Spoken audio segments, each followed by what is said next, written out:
Bahasa Indonesia ditetapkan sebagai bahasa resmi Konferensi Umum UNESCO.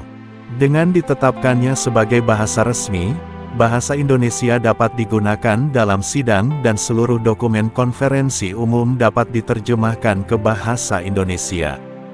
Mengutip dokumen resmi UNESCO yang dikeluarkan pada tanggal 16 November tahun 2023, ada sejumlah pertimbangan yang membuat UNESCO akhirnya menjadikan bahasa Indonesia sebagai salah satu bahasa resmi.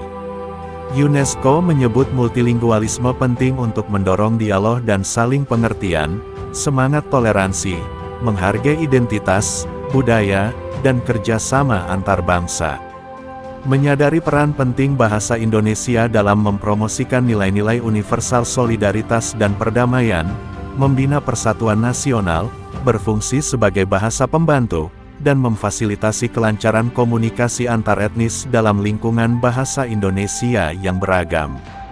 Memutuskan untuk menambahkan bahasa Indonesia ke dalam daftar bahasa resmi General Conference UNESCO, demikian bunyi keputusan resmi UNESCO.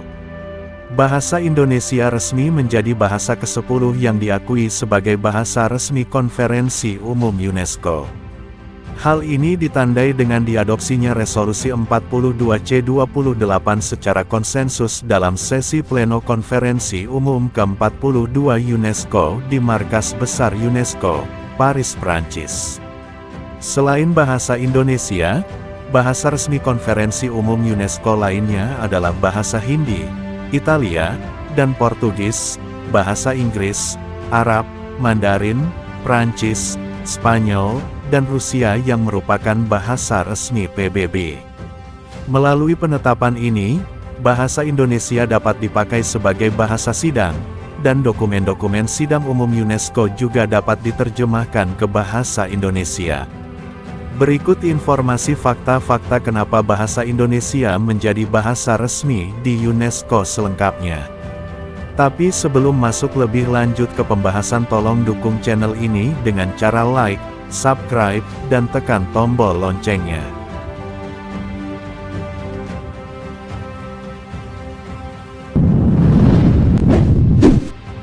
Pemerintah Indonesia sebelumnya mengusulkan bahasa Indonesia sebagai bahasa resmi pada General Conference Sidang Umum UNESCO merupakan salah satu implementasi amanat pasal 44 ayat 1 Undang-Undang Nomor 24 Tahun 2009 tentang bendera, bahasa, dan lambang negara, serta lagu kebangsaan, yang berbunyi, pemerintah meningkatkan fungsi bahasa Indonesia menjadi bahasa internasional secara bertahap, sistematis, dan berkelanjutan.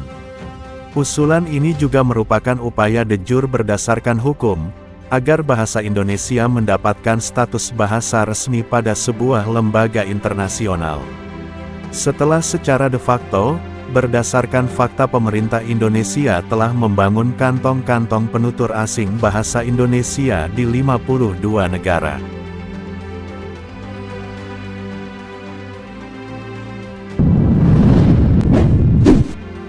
Pengakuan bahasa Indonesia sebagai bahasa resmi UNESCO ini dapat meningkatkan kesadaran terhadap bahasa Indonesia, sekaligus bagian dari upaya global untuk mengembangkan konektivitas antar bangsa, memperkuat kerjasama dengan UNESCO, dan bagian dari komitmen Indonesia terhadap pengembangan budaya di tingkat internasional.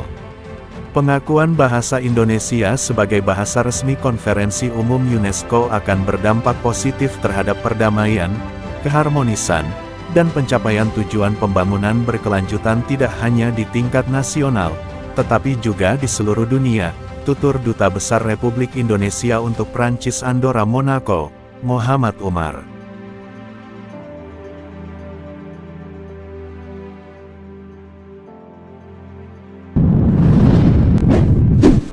Bahasa Indonesia ditetapkan menjadi bahasa resmi yang dapat digunakan dalam sidang umum UNESCO.